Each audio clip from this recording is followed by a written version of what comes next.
One big piece of news that broke at the eBay show was the news that Aerion, the Supersonic business jet, had been working with GE to come up with an engine. That's a real milestone for this program.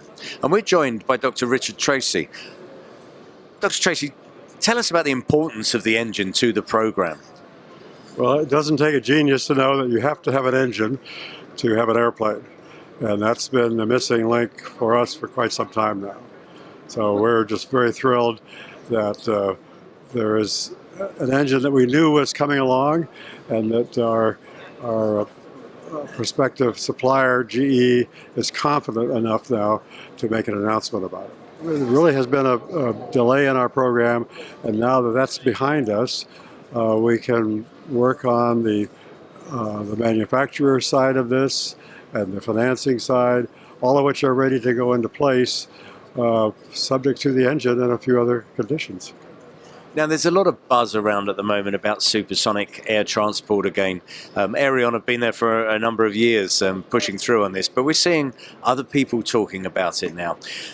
They often reflect back to Concorde days, but the technology has changed a lot. And I mean, you've been responsible for that with the concept of the natural laminar wing. Can you just explain to us in layman's terms what that actually is and how does it work?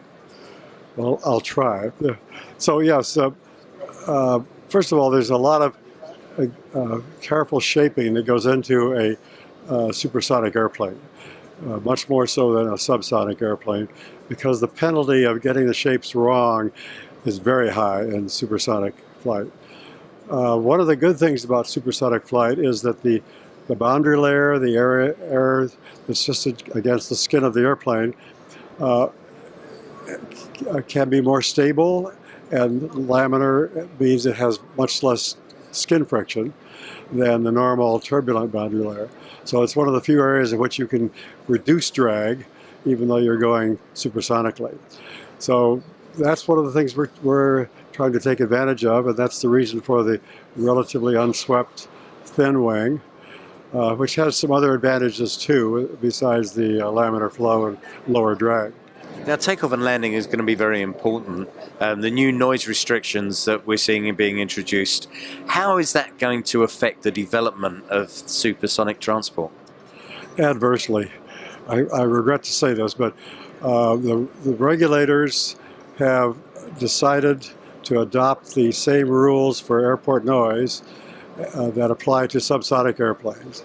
Unfortunately, they're not really compatible with supersonic flight and with efficient supersonic flight at all. So we have made a difficult decision to recognize that we're going to have to deal with these subsonic rules. The next one coming is stage 5, and the engine that we're talking about will be able to comply with the stage 5 requirements. There are a lot of people still outside there being cynical about this. It's never going to happen. And some of the suggestions that we'll go Mach 2, Mach 4, is it going to happen, do you think? How confident are you that we will see supersonic travel again? Well, I'm quite confident that we will. Certainly if we have anything to say about it.